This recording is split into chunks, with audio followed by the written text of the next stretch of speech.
Good morning, Multnomah Commissioners.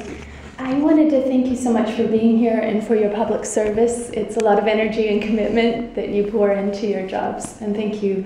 Olof Palme, I'm not a big expert on him, but he visited Detroit. He turned out to be Sweden's prime minister, and he saw American poverty at its worst, and he was behind the implementation of something that became the Million program, and the idea was to get 1 million compact, well-built houses built in sort of apartment-style housing.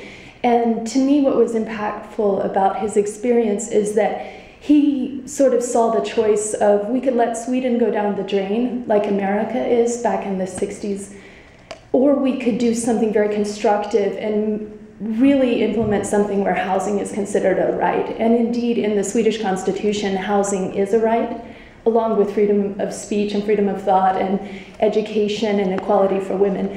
So I wanted to just kind of throw that out there, and then also mention Father Strubble was the pastor of my mother's church when I was a child, and he started something called the Room at the Inn in Nashville, Tennessee. His program became bigger and bigger. It just started small, but he eventually had all kinds of corporate sponsors, and it really became a pilot program for a way to reasonably assess people's human needs. And he gravitated towards, away from the ministry in the Catholic Church, towards just pure homeless ministries.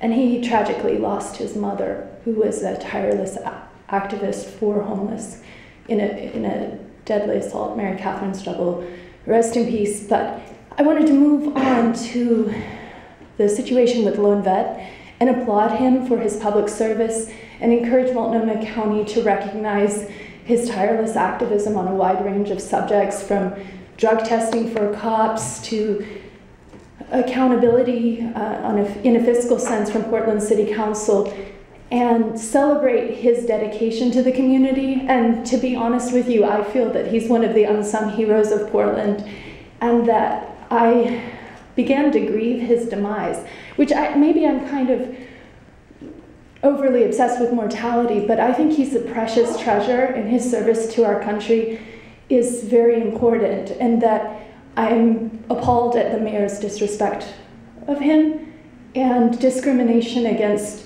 his respiratory disabilities that impact his speaking tone. And I think that the Gregory Frank and the hearings officer in the city of Portland is concerned about the disrespect that the city of Portland is showing the hearings process with their delays and motion to quash in what was a hearing right that was asserted by the city and now is being retracted.